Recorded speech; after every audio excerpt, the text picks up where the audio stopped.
facial hair. It's aggressive. Yeah. It's aggressive without being excessive. You know, parts of it are very well groomed. Oh, for sure. And then he's got the ZZ Top action going down the chin. Yeah, I like it. It's a good combo. We got a ponder to start things off here in the quarterfinals in Cincinnati. Looks like both players have kept pretty large hands. Nelson looks he's on 6. You see a show and tell in his hand right now. Cucunato's going to keep with his ponder, it looks like, so he's happy. No turn 1 monster like we saw last time he was on camera. By and large, I'm a fan of Reanimator against other combo decks. It has some great disruptive elements, of course, Thoughtseize and Force of Will, and it's just very fast. Your thoughts on the card that was just cast? Completely busted. Yep, I had a feeling you may feel that way. Entomb, Exhume, Gristlebrand, along with Brainstorm, Force of Will, and a copy of Underground Sea is what Patrick Nelson sees with Gitaxian Probe. That'll give him the information and know that he has to worry about a Force of Will as well as a very quick copy of Gristlebrand or potentially Iona here. So yeah. Riley Curran, yep, you can chuckle. He's playing Elves against Death and Taxes, #1 seed. He's up a game already. Probably a turn 3 kill. Just not messing around.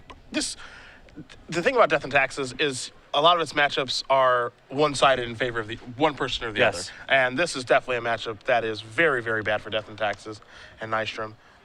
Curran just destroying him in game #1. Not much to be done. Again, his anti-combo cards really aren't effective against elves. Yeah. You think of a card like Dahlia, non-creature spells. Well, that's all I have. So there's that. He does have access to Aethersworn Canvas in his sideboard. That's a real card against elves. It's a step in the right direction, that's for sure. But the game 1 cards are not very much. Yeah.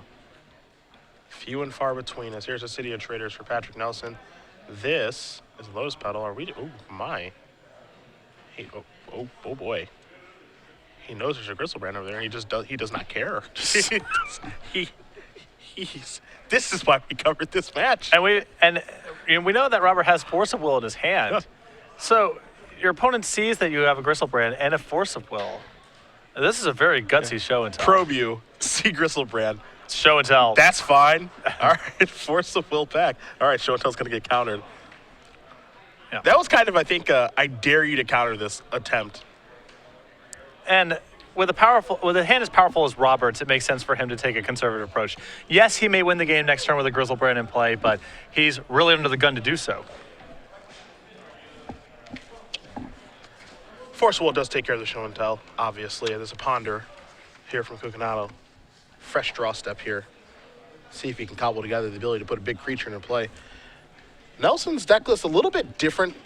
Nothing too crazy going on. The only real change here is 2 copies of Blightsteel Colossus to go along with 2 Emrakuls and 4 Gristlebrand. So oftentimes we see 4 Emrakul, 4 Gristlebrand, 4 Sneak Attack, 4 Show and Tell, some cantrips, some counter spells, move forward, but we got the old Colossus in there. A surprising change. I'm not sure what would warrant that. When would you rather have Blightsteel Colossus? Twitter, I'm sure you know. Let us know. I'm sure there's got to be a reason. Some argument for general diversity because of, maybe like surgical extraction type effects. I don't know. I'm stretching here, but yeah. I feel like there's got to be some reason in mind here. When is the first Colossus better than the first Emrakul? Cucunato going to play an Entomb right now. Wants to put something in the graveyard. What's it going to be? Looks like it's going to be a Tidespout Tower and a card that he's a very big fan of. Yeah, I saw him do real work against a Sneak and Show list. Both games came down to Tidespout Tyrant. Opponent couldn't really function against it. Nelson going to draw his card. Not sure if he has any other mana out there. If he does play land, of course, he's going to lose that City of Traders. Tidespout Tyrant is nice because even if your Sneak and Show opponent is able to go off, Tidespout Tyrant often covers you there. Yeah. You just unsummon it or, bounce it before combat, whatever the case may be. Trivia, you or me?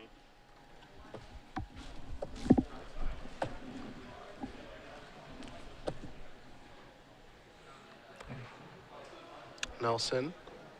Looks like he's had enough. He has the writings on the wall. He knows about the Exhume, and he's done. Yeah, I mean, basically had a turn 1 show until hand that was easily beat via Force Will and Gristlebrand in hand, and he just simply said, I'm good here. Let's play another game. That was a great Gitaxian Probe. Gitaxian Probe, see Gristlebrand, and still just go for it is awesome.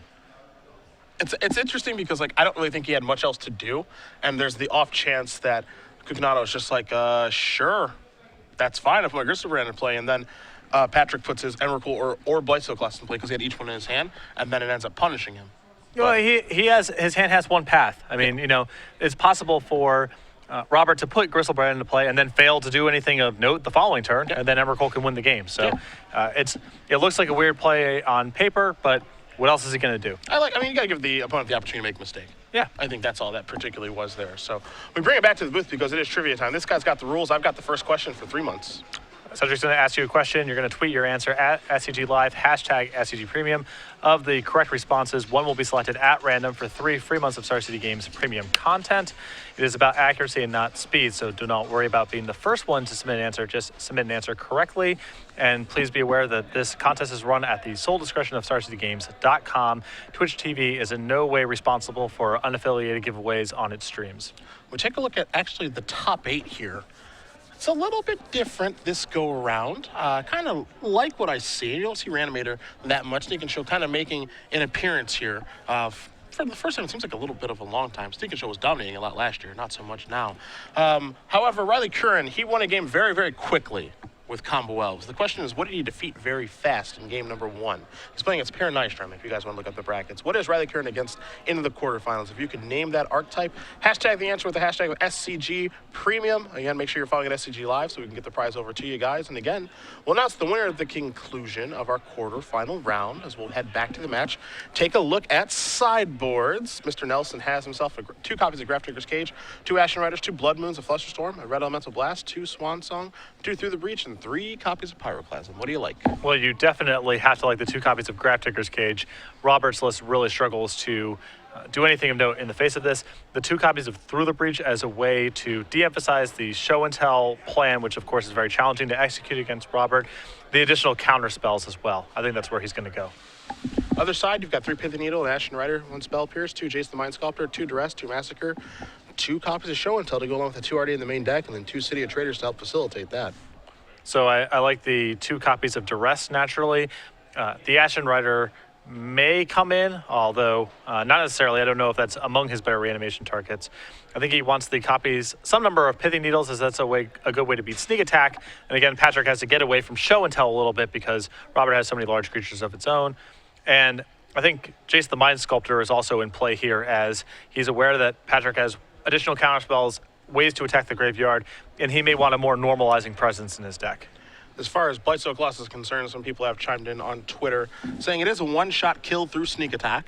Okay. If that does matter. And then it does actually fade Karakas, which the other creatures Oh, don't do. okay, So that's the sort of thing. these things do make sense. I think in most general applications, Emrakul, the 3rd and 4th copy, that'll probably be better, but at the same time, you can certainly see reasons to play Blightsteel Colossus over it. If the deck had the ability to tutor for a creature of its choice, I would not question a Blightsteel Colossus. I agree. The fact that you don't really get to choose which one you draw makes me skeptical, but Karakas is a good reason.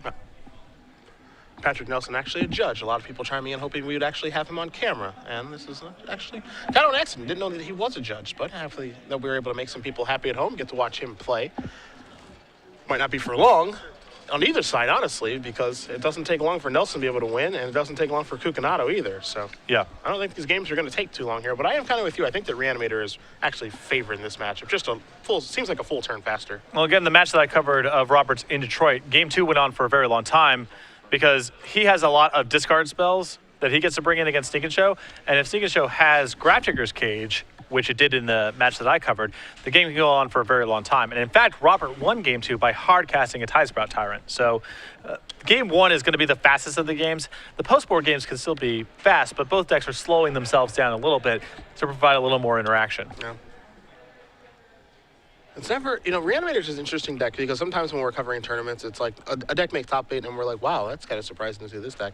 Whenever Reanimator makes top 8, I'm always like, well, it's about time.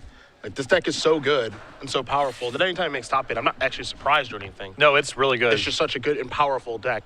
It's a little bit flimsy, but it's obviously quite powerful. And every time Robert Cucunato plays it, he's always just crushing people. Legacy is a format that definitely rewards people who play the same deck over and over again. Yeah. The games are really complicated, so just knowing what you're up to, being able to identify what your opponent's up to based on the first land they play or the first spell they cast, that's, over the course of a 8 or 9 round tournament, that's just a big deal. You have to imagine that the reason that he's so aggressive with his approach, too, is because he's played the deck so much. You know, maybe someone who hasn't played it up or picking it for the first time is a little more conservative, trying to bob and weave around dazes and spell pierces and things of that nature. And every time he's just like, forget it, I'm going in. Let's do this. I like it. I like it. Here's a ponder from Nelson to get game number 2 started. It looks like his hand's a little light on. I mean, he has quite a few cantrips. It looks like he's a little bit light on things to put into play and a way to get something into play. Well, he's found a Gristlebrand here off of the ponder. That's step number 1. Now he needs to just find a way to get it into play. However, show and tell is very, very dangerous against the opponent. So Nelson's going to keep with ponder. It's not even clear if show and tell is in Patrick's deck after sideboard. Yeah. He does have access to Through the Breach and extra counter spells he wants to bring in as well. You know, the game plan definitely does change here. Cucunato going to play a Lotus Petal and Underground Sea. We have seen this start before. And this is a Pithing Needle. Probably naming Sneak Attack. That is probably reserved for that. Let's see, we're going to get confirmation, and it is Sneak Attack. He'll write it down. Going to pass it back. Nelson draws a copy of Brainstorm. Again, he kept with that ponder, so he knows what's coming. Going to play a Volcanic Island, it looks like here, and there that is. Looks like it's time to cast another ponder. So this is going to really put Patrick to the test here. Well, he found it Through the Breach. That's pretty important. That's a great card. Where? Wow. Baron Eastrom evens it up against Riley Curran. Death and Taxes and Elves. 1-1. I had to imagine Aethersworn Candace was involved in that game. Yeah, hard to think that it wasn't. Seems like the best way to try to win after sideboard.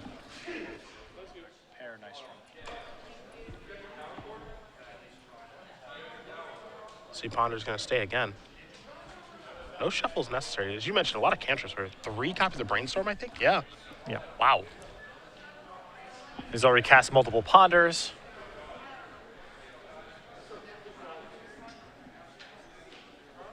I think Robert may have his 1 copy of Animate Dead in hand. This is City of Traders here. Gonna cast an Entomb. I mean, he has Animate Dead. I mean, And Brainstorm in response. See Flusterstorm on the cards here that Nelson's looking at. Doesn't look like he has a Force of Will though. I think he has a Misdirection, but that's not going to do it. yeah, that provides nothing here. Yeah. 2 cards are going to go back. Brainstorm will resolve. Now Entomb's going to resolve. Uh-oh. There's Gristlebrand. Robert is ruthless. He does not mess around. It rarely takes him any time to get the job done. He's doing all of this on the 2nd turn, and there's a needle set to Sneak Attack. Yeah. Yeah. He's got to reanimate too. Me oh my. Gonna tap this mana here. He's gonna play Animate Dead with a mana floating. Yeah, give me this. Okay. And he says, I'm gonna draw cards right now. Animate Dead on the screen. Animate Dead, one of Magic's first and most bizarre reanimation spells. What are you trying to say? It's just got a little bit of text. Why does it give -1/-0? Because it's a little bit weak. It just came from the graveyard. Oh, sure, I understand. So it's a bit exhausted. This It's will be also fun. clearly whatever just got reanimated also lost some muscle definition because it's all skeleton. The type line is enchant dead creature. Yes. Yep. Any creature in either player's graveyard comes into play on your side with -1 to its original power. If this enchantment is removed or at the end of game, comma, target creature is returned to its owner's graveyard. Target creature may be killed as normal. So it's basically an enchant creature. It can be disenchanted and the creature dies and it gets -1/-0. But it has that just, oh, boo, get out of here. Yeah, get that new stuff out of here. Get out of here go with the old. Enchant dead creature clarifies if the game ends that it's no longer in play, which Yep. I really like, in case there was any confusion. It's from a time many moons ago. It was from a simpler time, but Yeah. from a templating standpoint, a more complicated time. This is true. Cucunato with the Gristlebrand in play. What's he going to do now? He's going to cast Exhume. It's just not even done. Yeah. A Brainstorm response? Sure. Going to get the Tidespout Tyrant at the ready, too. He's been a ruthless man over the Yes. course of this weekend. So again, 7-0-2 in the Swiss rounds. One game won very quickly.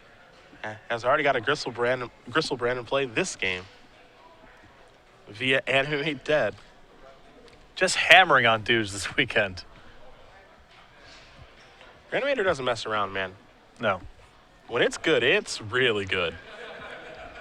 I remember it's crazy to think that this was almost maybe 3 years ago. Maybe I think it was 2 years ago when everyone played at the Invitational in Indianapolis, and it was just kind of the deck to beat at that Grand Prix coming into as well. Grand Prix Atlanta, I believe. Everyone playing it, everyone going, okay, I guess we need Caracas now in our Reanimator deck to be able to beat opposing Reanimator decks, and things got really crazy and inbred. Yep. Yeah, the American Legacy Grand Prix scene often has a cool kid club element to it, where someone decides a deck is good and then 30 pros play the same deck. Are you talking about Alurin? I am bringing up your Alurin debacle.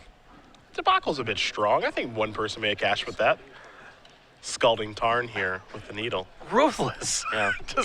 You get no mana. Won't even let it have mana. Now this is an attack for 6, not 7. Animate Dead, weak.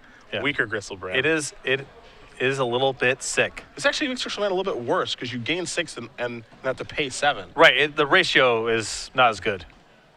But Robert is making do as best he can. Just still continue to activate. Bold. Yeah. Right now, just putting together the perfect hand. And the needles are set there on Scalding Tarn and Sneak Attack. There goes the City of Traders as Polluted Delta just coming to play as the land. Now we'll sacrifice that and search for a land. Probably going to be an Underground Sea, but we will see what Robert wants to grab. Yep, no non-basic land hate, unless Patrick has randomly brought in Blood Moons, which you can be pretty safely sure did not happen. Cucunato going to shuffle up here and present his deck over to Nelson, see what else he's got to do on this particular turn. You'd think he's done enough, but we'll see. Looks like it's time to fire off a Reanimate. He really wants Tidespout Tyrant in play. That's understandable, because once he gets that in play, it's almost impossible to lose. It's a great insurance policy. Yep. Again, even if Patrick is able to slip something through the cracks, Tidespout Tyrant just takes care of it. Every time I watch Reanimator, too, it's just, when it wins, it's just like, why would anyone play any other deck? Yeah. The biggest problem that I have with Reanimator is it is sensitive about its life total in a way that many combo decks are not. Because you are trying to go off the Reanimate, you're trying to play Griselbrand and use it in the same turn, and all these things come at the cost of your life total. You see a Ponder and a Lotus Petal got cast. Tidespout Tyrant starts picking up lands, and Robert Cucunato is going to win this match. Patrick Nelson says, no more for me. Reanimator is moving on to the